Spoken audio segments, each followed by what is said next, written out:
নিজের বউকে যদি তারের মতো সোজা করতে চান তাহলে এই তিনটি কাজ করতে কখনো ভুলবেন না। অনেক দাপটে ব্যক্তির সাথে আমার দেখা হয়েছে জীবনে, তেনারা বলেন যে হুজুর পুরা এলাকা আমার কথা শোনে কিন্তু আমার বউ আমার কথা শোনে না। গত 4-5 দিন আগে বাংলাদেশের এক ইন্সপেক্টর আমাকে কল দিছে, তো তিনি আমাকে কল দিয়ে বলছে হুজুর আমি একটা থানার ইন্সপেক্টর, আপনি প্লিজ আমার কলটা কাটবেন না, আপনার সাথে আমার একটু কথা আছে। কথার শুরুতে তিনি বলছেন যে হুজুর আমার কথায় গোটা থানা ওঠে এবং বসে, বাট আমার স্ত্রী আমার কথা শোনে না, আমি কি করতে পারি? তো এই সেম সমস্যা শুধুমাত্র তার নয়, আপনি দেখবেন যে স্ত্রীর মধ্যে তিনটা ভুল জিনিস আছে এবং যেই স্বামী এই তিনটা বিষয় খেয়াল রাখতে পারে না, সে যত বড় দাপটে ব্যক্তি হোক, টাকা পয়সা সম্পদ তার কাছে যদি সব কিছুর অভাব না থাকে, সে যদি ব্যক্তি জীবনে অনেক বড় কিছু হয়, তার স্ত্রীকে সে কখনো সোজা করতে পারবে না বা তার স্ত্রী কখনো তার কথা শুনবে না। প্রথম নম্বর, আপনার স্ত্রীকে যদি আপনি সোজা রাখতে চান, আপনি যদি চান যে আপনার স্ত্রী আপনার বাধ্য হোক এবং আপনার কথা শুনুক, তাহলে সর্বপ্রথম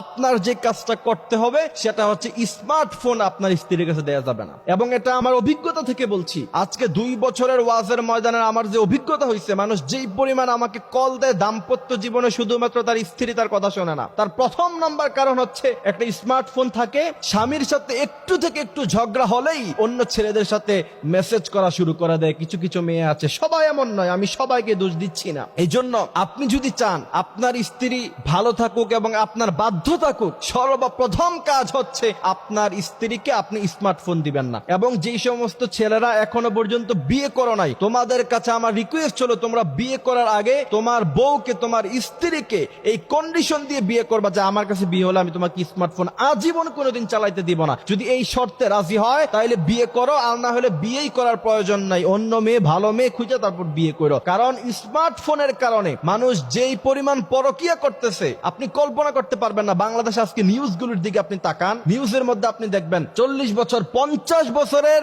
বৃদ্ধা মহিলা পর্যন্ত 20-25 বছরের ছেলেদের সাথে পরকীয়া লিপ্ত হয়ে যাচ্ছে। সুতরাং আপনার স্ত্রীকে যদি ভালো রাখতে চান, প্রথম নাম্বার কাজ সেটা হচ্ছে অবশ্যই স্মার্টফোন তাকে দেয়া যাবে না। দ্বিতীয় নাম্বার কাজ হচ্ছে তাকে কখনো একা একা শপিং মলে দেওয়া যাবে না। আপনাকে আমি বলতে চাই, আপনি বিজনেসের কাজে হোক, ব্যবসার কাজে হোক অথবা চাকরির কাজে হোক, আপনি যেই পরিমাণ সময় ব্যয় করেন তার থেকে কিছু সময় অবশ্যই আপনার স্ত্রীর জন্য আপনাকে রাখতেই হবে, যদি আপনার স্ত্রীকে আপনি ভালো রাখতে চান।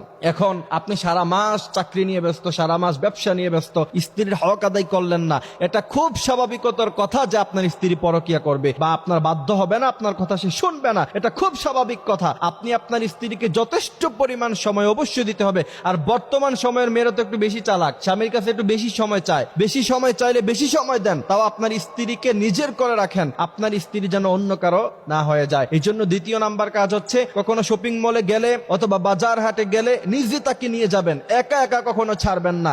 এবং রাসূল করিম সাল্লাল্লাহু আলাইহি সাল্লামের স্পষ্ট ভাবে হাদিস শরীফের মধ্যখানে নিষেধ আছে, স্ত্রীকে একা একা কখনো ছাড়া যাবে না। এই জন্য স্ত্রীকে সোজা রাখতে চাইলে দ্বিতীয় নাম্বার কাজ হচ্ছে কি স্ত্রীকে একা একা কোথাও ছাড়া যাবে না। তৃতীয় নাম্বার কাজ, আপনার ফ্রেন্ড, আপনার বন্ধু বান্ধব আপনার ঘরে আসে, আপনি তখন থাকেন না, ভাবির সাথে কি মধুময় আলাপ করে, এই সিচুয়েশন কখনো আপনি করতে দিবেন না।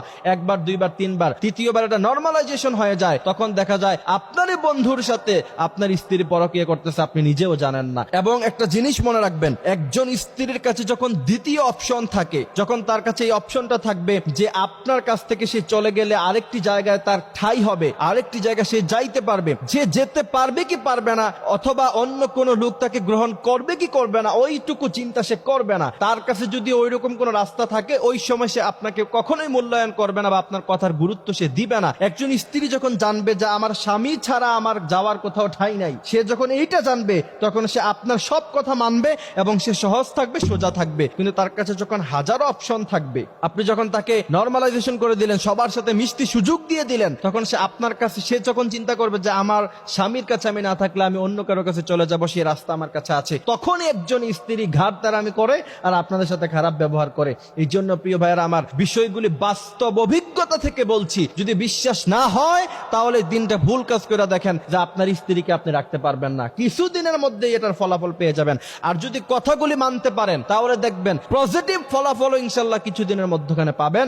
আল্লাহ সুবহানাহু ওয়া তাআলা স্বামী স্ত্রীর মধ্যখানে যে মহব্বত, আন খালাকাকুম মিন আনফুসিকুম আজওয়াজা, এবং স্বামী স্ত্রীর মহব্বত আল্লাহ সুবহানাহু ওয়া তাআলার পক্ষ থেকে আসে, সেই মহব্বত যেন আল্লাহ পাক বৃদ্ধি করে দেয়।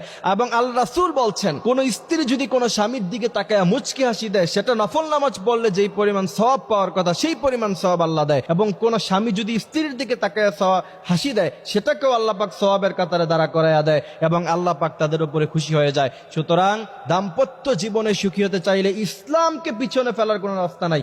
ইসলাম মেনে তারপরে আপনাকে দাম্পত্য জীবনে সুখী হতে হবে। আল্লাহ পাক আমাদেরকে এই কথাগুলি বোঝার, মানার তৌফিক দান করুক। আমিন।